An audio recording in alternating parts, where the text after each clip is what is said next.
Ayun, sabi nga ni Rehan, pinapakita natin ang kultura at pinapagpatuloy natin. Beings na ano kaya sa tingin mo ang pinapakita? Kapag ikaw ay proud Pinoy, sabi mo nga. No?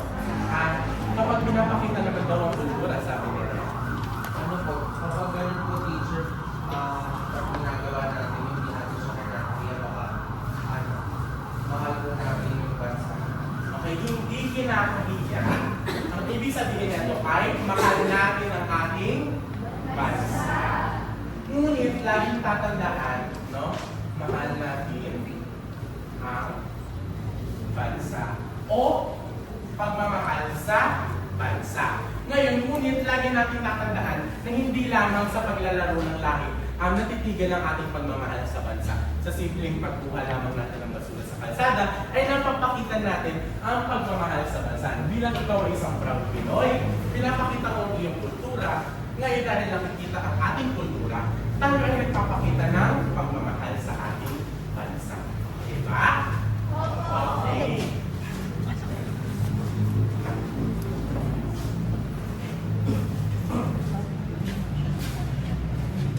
Magandang buhay. Kapag sinabi kong magandang buhay, ang sasabihin nyo ay mabuting tao. Magandang buhay. Mabuting tao. Mabuting tao.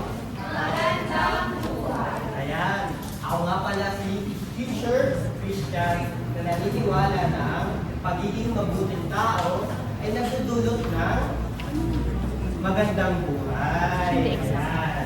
Magandang buhay. Ayan. Ako nga pala ay naganda ng isang digital na libro para sa talakayan natin ngayong araw. Handa na ba kayo? Handa na ba kayo? Kung handa na, nais nyo bang pwede nyo bang basahin lahat ang nakasulat sa ating digital na libro?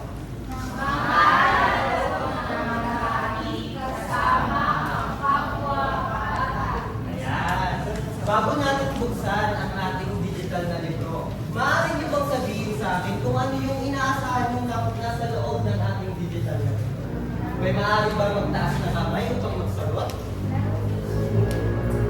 Pwede ka bang tumayo? Tumayo ka na mabibig.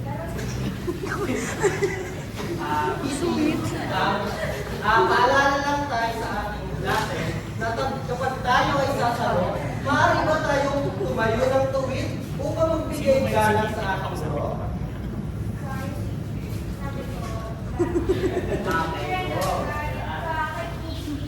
Ay, hindi ako nagagalit. Tinataasan ko lang ang aking boses upang lahat tayo ay makarinig.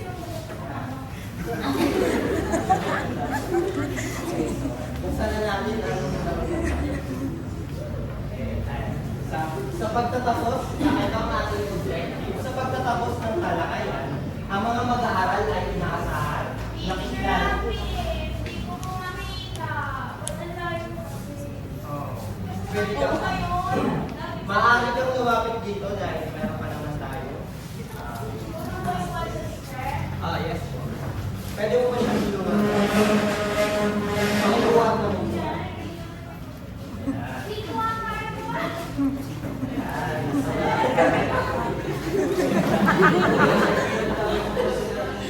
Okay lang yan. Alam ko magkaibigan sila at hindi mabait sila sa isa't isa.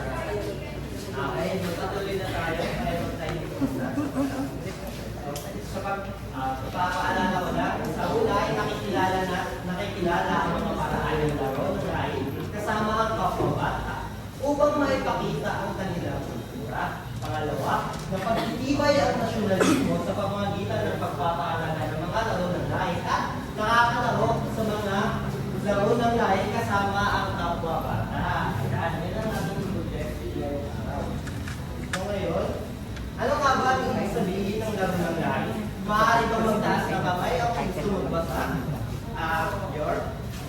Laro ng lahi. Ang laro ng lahi ay ang mga tradisyonal na laro na nilalaro ng mga bata hanggang ngayon. Ayan. So, mahusay na pagbabasa. So, tingnan natin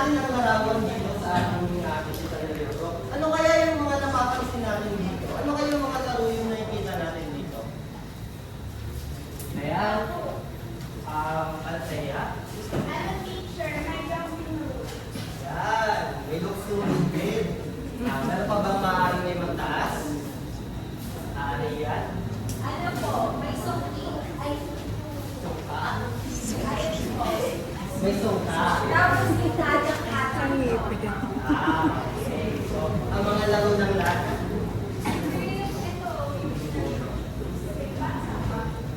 Ano? Yan. Tama. Okay. So, ayan.